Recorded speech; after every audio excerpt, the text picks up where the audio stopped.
మొన్నటి వరకు మద్యం పాలసీ. ఏమమ్మా ఎండేవాళ్ళు ఒకరిద్దరు దాగుంటారు. ఏం తమ్ముళ్ళు జ్ఞాపకం ఉందా మీకు? నేనైతే నా జీవితంలో ఎప్పుడూ చూడలేదు ఎవరిని.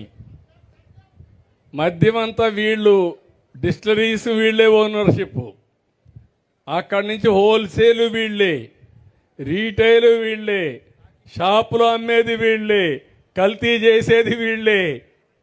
ప్రజలంటే ప్రజల ప్రాణాలు లెక్క లేకుండా చేసి పారేశారు. అందుకే నేను చెప్పా, ఎవరైనా సరే ఇందులో ఏలు పెడితే షాక్ కొట్టాలి.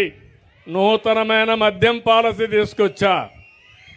అదే సమయంలో ఆ మద్యం పాలసీలో బీసీలకు రిజర్వేషన్లు పెట్టాలని, ఎవరైతే శెట్టి బలిజ, ఈడిగా, అదే మరిగా మిగిలిన గౌడ వీళ్ళందరి కోసం 10% షాపుల్లో రిజర్వేషన్లు పెట్టిన పార్టీ తెలుగుదేశం కూటమి ప్రభుత్వం అని చెప్పి కూడా నేను మీకు తెలియజేస్తున్నా. ఇంకొక 10 రోజుల్లో కొత్త పాలసీ వస్తుంది. మీరు ముందు మారిగా తెలంగాణకు పోయే పని లేదు, కర్ణాటకకు పోయే పని లేదు. నేను ఎప్పుడూ చెప్పేవాడిని, మీరు మోటార్ బైక్ వేసుకొని మొత్తం అక్కడికి వెళ్ళి మోటార్ బైక్ పెట్రోల్ కొట్టుకొని మీరు కూడా ఫుల్గా లోడ్ చేసుకొని వచ్చేవాళ్ళు. ఇప్పుడు ఆ కష్టాలు లేవు, అవి కూడా తొలగిపోయినాయి. అన్ని రాష్ట్రాల్లో ఎలాంటి లిక్కర్ ఉంటుందో దానికంటే బెటర్గా ఉంటుంది తప్ప ఎక్కడా లాలూచి లేదని చెప్పి కూడా నేను మీకు తెలియజేస్తున్నా. పేదవాళ్ళందరినీ గెజెట్ ఈరోజు ఇచ్చారు. పేదవాళ్ళని నేను చూశాను.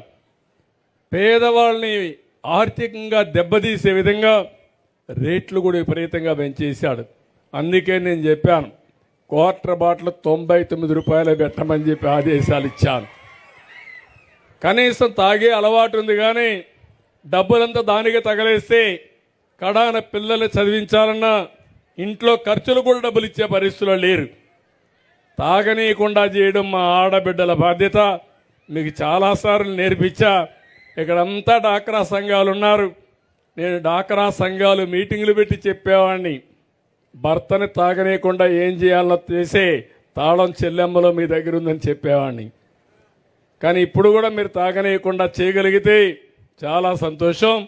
దానికి కూడా ఒక 100 కోట్ల రూపాయలు ఖర్చు పెట్టి మద్యాన్ని తాగనీయకుండా అలవాటు మార్పించడానికి ప్రయత్నం చేస్తా. అది కూడా ముందుకు పోదామని చెప్పి కూడా నేను మీకు తెలియజేస్తున్నా.